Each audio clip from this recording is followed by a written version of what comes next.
Bonjour. Les rapports entre humains à travers la projection de leur énergie peuvent avoir souvent un impact dans leur cheminement personnel.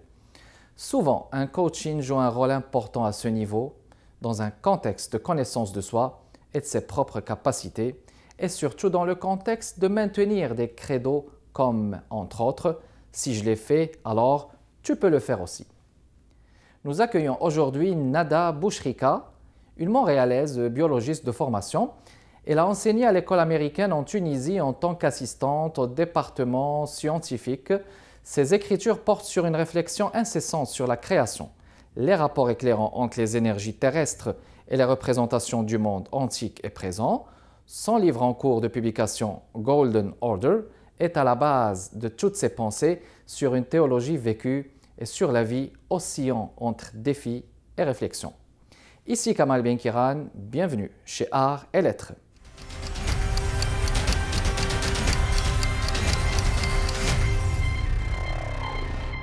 Nada, bienvenue chez Art et Lettres. Merci Kamal. Alors, tu écris, tu réfléchis beaucoup sur les difficultés de la vie, sur les situations complexes de la vie aussi. Et donc, le coaching à ce niveau joue un rôle important pour braver ces obstacles, ces difficultés de vie. Dans un premier temps, si je te demande de définir ce que c'est qu'un coach de vie selon ta propre perception, comment est-ce que tu le définirais? En fait, le coach de vie, en général, c'est une relation d'aide. Donc, une relation d'aide, mais vraiment très personnalisée. Moi, je le vois comme ça, c'est sûr, mais j'ai ma propre tâche là-dessus. Donc, moi, je vois qu'un coach de vie, c'est quelqu'un qui va t'apporter de l'aide externe parce qu'il y a des gens qui en manquent de l'aide interne. Donc, le coach de vie, je vois que c'est une personne qui peut être un ami, qui peut être même ton mari, ta femme. Donc, la notion, elle est vraiment nouvelle. Elle est nouvelle, voilà. Oui, mais c'est seulement le titre qui est nouveau. La réalité, c'est qu'on avait toujours des coachs qui nous entouraient. Avant, on les appelait psychologues. Avant, on les appelait les prêtres, l'imam. Tout ça, c'est des coachs. Donc, c'est juste maintenant, on est payé, c'est tout. Exactement. Donc, on rencontre quelqu'un, on lui dit souvent, parce que ça, on le voit chaque jour dans les interactions entre les personnes, je vais te faire un coaching. Mais est-ce qu'on peut dire que vraiment un coach de vie, maintenant où le coaching a remplacé vraiment ce que c'est qu'un psychologue, est-ce qu'on peut le dire comme ça? Non, non, parce que le coach de vie, il y a des coachs de vie qui ont une base quand même scientifique. Moi, je me permets, j'ai une base scientifique aussi. Mais le coach de vie, il va t'aider plus côté motivation. Il va plus être focalisé sur les solutions, pas le problème. Le psychologue, c'est autre chose. Il y a des gens que parfois, il va voir un coach de vie, il lui dit « Je suis désolée, à ce niveau-là, je ne peux pas t'aider. Tu as besoin d'une étape primaire et après, moi, je peux t'aider. » Donc, c'est pour ça que le coach de vie, il est un concept très délicat.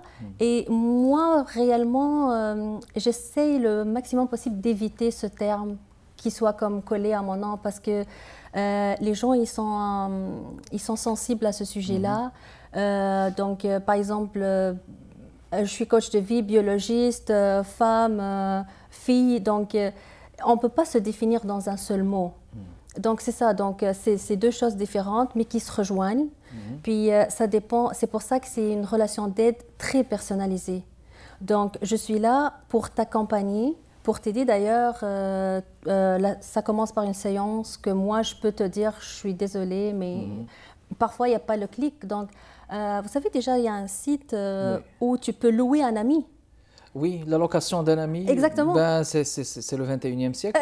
Oui, mais c'est ça. C'est pour ça le coach est maintenant comme il monte en exponentiel parce que tout ce que tu as besoin, c'est quelqu'un à côté de toi, mais qui est vraiment là juste pour toi. Donc, il te fait du coaching. Exactement. Et le coaching, exactement, c'est pas une séance. Donc, le coaching, c'est comme en présent progressif. Donc, pas une séance, pas deux, pas trois, ça dépend les personnes. Mais il y a des gens qui ont besoin seulement d'une seule rencontre primaire. Puis moi, je dis, écoute, là, tu n'as pas besoin. Tu n'as pas besoin, puis parce que tu as remarqué que quand même, il peut y avoir certaines issues, comme la personne peut s'aider elle-même, puisqu'on parle de la relation d'aide aussi. Exactement, mais en fait, j'ai remarqué quelque chose, c'est qu'il y a des gens, qui sont capables de résoudre des gros problèmes, comme genre un problème énorme. Puis, c'est très facilement qu'il va s'effondrer devant un petit problème, genre mineur au travail ou relationnel. Donc, vraiment, tout est relatif. C'est juste que toi, tu es là pour mettre les pièces de puzzle sur la table, mais c'est lui qui va les coller. Les coller de manière logique. Donc, il faut avoir aussi, je pense, un esprit cartésien assez logique pour pouvoir, comme vous dites, rassembler ce puzzle de manière très rationnelle et finalement atteindre l'objectif, parce que dans le fond, l'objectif est très important à ce niveau. Oui, c'est pour ça que c'est pas tout le monde qui peut avoir un coach, c'est pas tout le monde qui peut résoudre ses problèmes. Il y a des gens qui vont mourir comme ça. Mais c'est ça, parce que eux, ils croient qu'ils sont incapables. Ou bien il y a des gens qui disent bah oui, mais je sais là, je connais mon potentiel, je connais ma situation, je ne peux pas être un CEO d'une compagnie. Oui. Mais ce n'est pas ça le but. Oui. Il y a des gens qui ont besoin d'un coach juste pour se sentir bien. Exactement. Donc la relation d'aide, justement, elle est là parce que dans le fond, il y a un problème de confiance en soi. Oui. Donc, est-ce qu'il y a juste la confiance ou bien il y a autre chose? Non, la confiance, c'est juste parce que c'est la majorité des cas, ils sont comme ça. Donc, moi, je ne crois pas en moi suffisamment. Voilà, donc... Exactement. Il y a aussi le manque de parce que si on il y a une peur, hein, parfois. Ben, c'est ça le mot-clé. Tout tourne autour de peur et d'espoir. Voilà. Donc, tout est gouverné par la peur. Tu as peur que tu vas t'es voué à l'échec. Tu as peur que tu ne vas pas réussir ta relation amoureuse. Tu as peur que ton fils va refaire les mêmes fautes que toi. C'est juste que la peur, elle peut être vue d'un autre angle, puis elle peut être motivante. Exactement. Mais juste pour te dire un truc, là, tout le monde peut regarder des vidéos sur YouTube maintenant. Oui. Maintenant, l'ignorance, c'est un choix. C'est comme... C'est un choix assumé. Hein. Exactement. Mais les gens, ils n'avouent pas ça, là. Ils ne te disent pas que c'est un choix. Ils te disent, mais écoute, mais j'ai pas le temps, je travaille 55 heures par semaine, puis j'ai des enfants. Mais il a raison. Mais c'est pour ça qu'on est là. Il a raison. Et c'est pas que nous, on va rajouter 4 heures dans sa journée, là. Oui. C'est juste que tout est par rapport à la vision, plutôt l'angle que tu vas voir les choses. Donc, parfois, les gens, ils voient que c'est un puzzle. C'est juste, ils croient que c'est une tête de lion alors que c'est un canard. Oui, donc tu vois ce que je veux dire? On le perçoit comme ça, assez compliqué, mais quand on le prend de l'angle qu'il faut, alors à ce moment-là... Exactement. Donc, nous, on est comme... je suis là pour tourner la tête un peu comme ça. Oui, hein? Tu vois? Donc, et quand vous tournez dans la même direction, ça marche. Ça hein? va aller vite. Ça marche, excellent. Alors, Nada, on va faire une pause et on revient dans les prochaines minutes, mesdames et messieurs. Restez avec nous.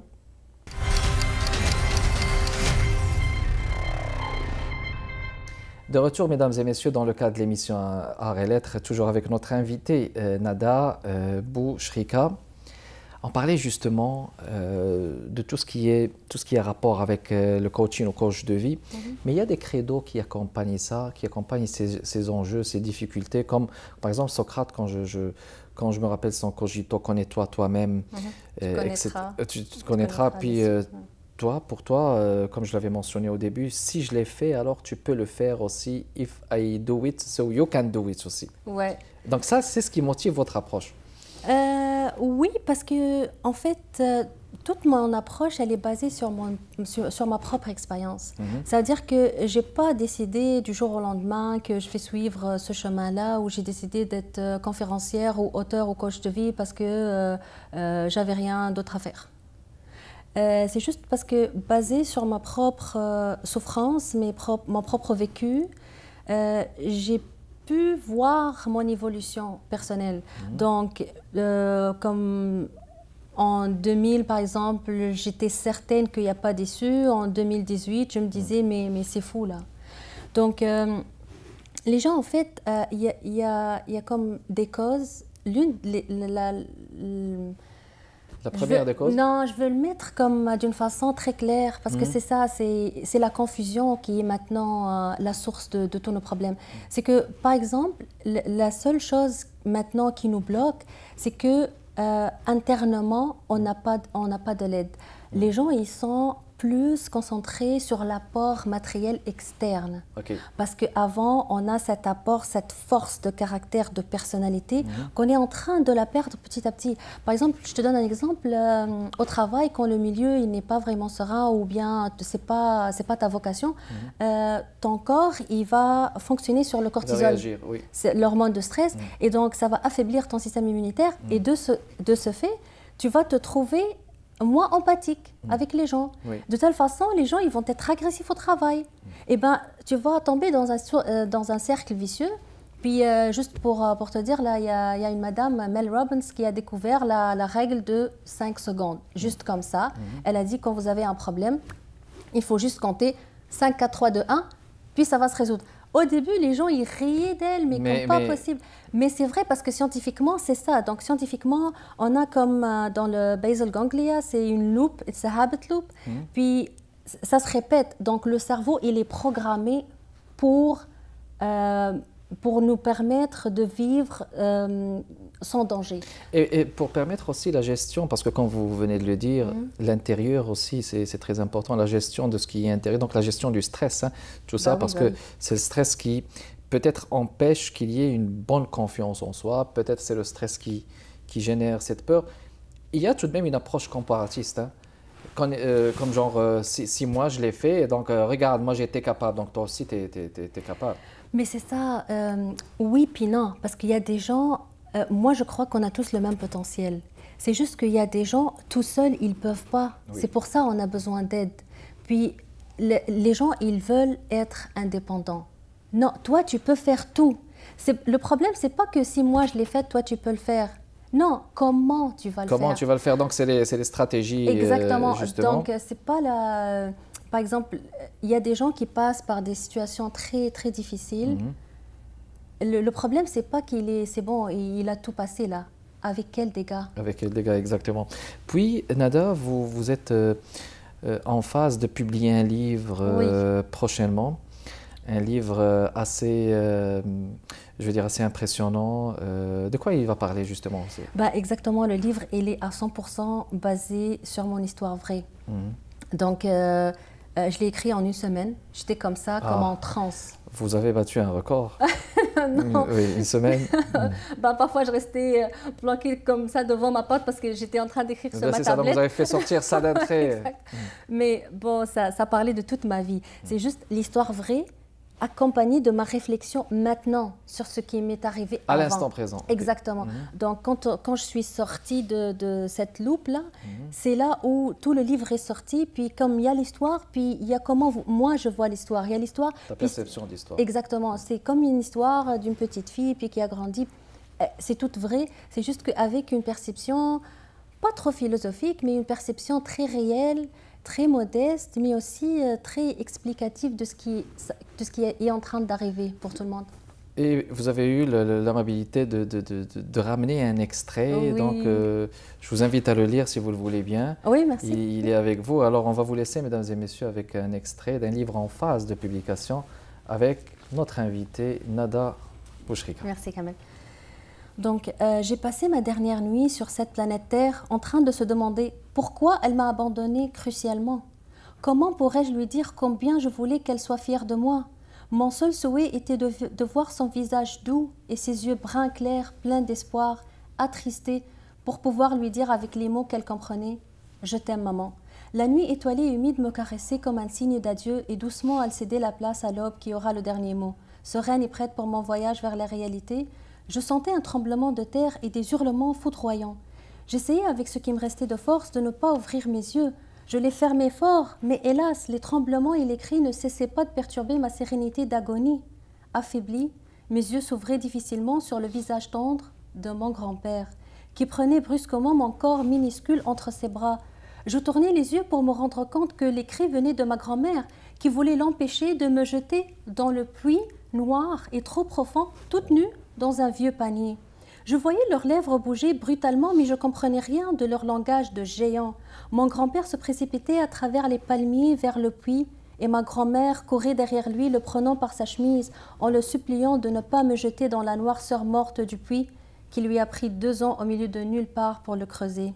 Il comprenait sa confusion et son amour pour moi, mais il était obligé de suivre un sentiment que même lui, il ne pouvait pas expliquer, le poussant à me lancer au fond du puits dans le but de faire rebattre mon cœur. Il savait que la noirceur et le froid ne peuvent tenir en eux la vie et que même si je ne suis pas encore morte, balancée dans un puits pareil, je le serai inévitablement. Mais il était destiné à le faire. Perturbée et confuse, elle n'arrêtait pas de crier, alors il l'a poussée suffisamment pour qu'il puisse faire un nœud avec la corde et m'installer dans le panier, submergée dans l'eau glaciale du fameux puits des vérités. Consciente de tout ce qui m'entourait, je n'avais pas peur. Je ne voulais pas refermer mes yeux. J'étais curieuse de voir ce qu'il y avait dans le puits. Serait-il la passerelle noire et sombre entre les deux mondes? Serait-il ma porte de purification avant de pénétrer l'univers angélique? Ou tout simplement, serait-il le début de ma propre fin? On va revenir sur cet extrait, mais on va le faire après la pause. Restez avec nous, mesdames et messieurs.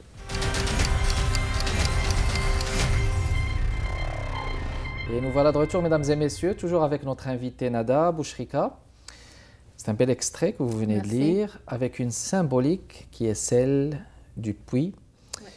Je pourrais moi le symboliser de plusieurs façons, la noirceur, le subconscient, la profondeur. On ne se réveille pas d'un puits, on n'est pas sauvé. Comment vous, est-ce que vous le percevez? Surtout que vous vous rappelez de ça, il y a votre mémoire, parce que ça date de l'enfance. Comment est-ce que vous percevez ça et vous l'interprétez?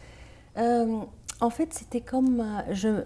Je me rappelais de ça alors que je ne pouvais pas me rappeler de ça. J'étais vraiment très petite, mais comme j'étais en transe, quand j'étais en train d'écrire le livre, je voyais clair. Puis je crois que la force de la nature, c'est que j'étais vraiment balancée dans un puits réel, mais un puits aussi de subconscient, puis tout le monde est balancé dans un puits. C'est juste que moi, je l'étais physiquement, mais le puits aussi, c'est un concept. Réalité, hein? Exactement. Donc, on est tous dans cette noirceur-là, on vit dans cette noirceur-là, puis on essaye. Puis déjà, comme mon grand-père, quand il l'a fait, il voulait faire rebattre mon cœur. Donc, parfois, on est obligé de passer par là. Par là, oui. Hein? Donc, c'est pas des tout le monde. Passages obligés hein, qui peuvent être, je ne vais pas dire choquants, mais déterminants dans notre vie, mais qui ont une grande symbolique. Hein. Oui, moi je préfère ne pas passer par là, franchement. Oui. Mais c'est ça qui fait que les gens ils sont un peu différents, parce qu'il y a des gens qui passent par là puis qui restent dans la noirceur. Puis c'est pour ça que je t'ai dit tout à l'heure, en 2000, c'est pas en 2018. Donc le but c'est que tu es là-dedans, puis après tu cherches une façon de sortir de là. Mais exactement, toi par exemple, tous les jours, maintenant, la lumière, le soleil. Mais si on parlait avec un aveugle, la lumière, là, c'est comme un rêve. Il ne peut même pas concevoir c'est quoi la lumière sur lui, surtout les gens qui sont nés aveugles. Donc parfois, on est obligé de passer par cette noirceur pour vraiment savourer la prise de conscience. Tout à fait. Ça rappelle le dicton qui est vraiment courant après l'échec et la réussite. L'échec, c'est toujours un tremplin vers la réussite, ou comme disent aussi les Anglais, after storm comes the sunshine, comme on dit en anglais, après l'orage, la pluie. Nada, maintenant ma question c'est à propos de notre prise en charge de nous-mêmes dans la vie. Est-ce que vous pensez que la prise en charge de nous-mêmes en contexte d'immigration c'est beaucoup plus difficile que lorsqu'on est dans les pays où l'on est... Est-ce que ça c'est une question piège? C'est spontané comme réponse. Parce que en fait c'est très relatif. Moi, personnellement, je crois que les gens, quand ils sont immigrants, je crois qu'ils ont plus de chance. Parce que pour se reconnaître, pour se découvrir, il faut être seul. Mais comme les Maghrébins, c'est difficile de se détacher de la famille si ta tante elle est 7 fois chez vous par semaine. Vous ramenez un très bel argument sur celui de la solitude. Pour se connaître, il faut être seul. Oui. Mais exactement, parfois, ce n'est pas comme la solitude physique, c'est juste que parfois, psychologiquement, tu ne peux jamais être seul. Et là, c'est un choix, il y a des gens qui vont faire des voyages en méditation, je ne sais pas quoi, mais je crois en tant qu'immigrant, surtout dans un pays ou il t'offre des occasions, tu peux aller à un parc, puis juste penser sur ta vie, puis voir qu'est-ce que tu es en train de foutre là. Mais justement, je te parlais de contexte d'immigration, mais aussi de contexte d'immigration pour certaines communautés ou minorités assez sensibles, comme la communauté maghrébine ou communauté du Proche-Orient, des arabo-musulmans. Est-ce que vous trouvez que l'enjeu est beaucoup plus difficile pour eux dans nos sociétés maintenant qu'il ne l'était avant? Oh oui, c'est sûr, mais ça nous ramène au puits aussi. Donc plus c'est difficile, plus après le résultat, ça va être vraiment constructif pour toi et pour la société que tu vis, là où tu vis. Oui. Exactement. Donc là, ici, c'est plus difficile pour nous parce qu'il y a beaucoup de limites religieuses, limites familiales. Parce que c'est pas tout le monde qui prend l'avion puis qui vient ici. Hein. Bah, y a des gens qui ramènent la mentalité, prend l'avion avec eux, les complexes, les réflexes. Donc, qu'est-ce que vous leur conseillez aux gens qui s'installent ici? Parce que justement, on parlait de ce credo que je trouve très intéressant. If I can do it, you can do it, dans le fond. Qu'est-ce que vous conseillez à tous ceux qui viennent s'installer ici dans leur première année, par exemple? Il faut se découvrir. Dans la première année, c'est ça l'enjeu là. Il faut toujours garder le lien, mais en même temps se laisser découvrir. Découvrir à travers même d'autres gens. Il faut comme juste marcher dans la rue puis voir, même les visages, ils ne sont pas comme chez nous, là. Les métros, la rue. Donc il faut comme voir, c'est quoi? Il faut comme se sentir chez nous, parce que ton pays, c'est pas les murs là, c'est pas les voitures. Ton pays, c'est là où toi tu te sens à l'aise, là où toi tu peux t'exprimer librement. Donc dans la première année, les gens ils doivent pas comme juste focaliser sur faire de l'argent, faire les papiers pour rentrer avec une voiture, avec beaucoup de cadeaux. Non, non, non. Il faut commencer par se découvrir. Un travail sur soi-même. Exactement. Parce qu'après, tout va s'empiler comme très facilement. Exactement. C'est la base. Alors, donc vous êtes en phase de publier un livre qui raconte plus ou moins votre vie, une période de votre vie. Est-ce que vous avez un message à transmettre ou des coordonnées? Oui, en fait, j'essaie de le publier. Je cherche un bon éditeur qui va vraiment prendre... Je vous souhaite bonne chance. Merci. Parce que ce livre-là, tout le monde va te dire « ouais, c'est mon bébé ». Chaque auteur va dire ça. Donc oui, c'est mon bébé. D'accord. Alors, c'est l'occasion jamais peut-être aussi de faire part de votre site web, de vos coordonnées au cas où... Oui, Nada Bouchrika. Nada, NADABOUCHRIKA.com. Ouais. Il y a toutes les coordonnées là-bas. NadaBouchrika.com, très bien. Oui, puis il y a comme les vidéos des choses que j'ai faites. Il y a un descriptif de ce que moi je veux faire, ce que j'ai fait, ma vision des choses. Donc, très bien. Alors, Nada, donc, un dernier mot peut-être Oui, je veux juste dire que il ne faut pas chercher l'indépendance. On sera jamais indépendant. C'est juste que de quoi on est dépendant. De quoi on est dépendant. Merci beaucoup d'avoir répondu, présente à l'émission. Merci pour l'invitation. Merci beaucoup, mesdames et messieurs, de votre intérêt, de votre fidélité. Kamal Benkiran avec vous. Portez-vous bien. À la prochaine.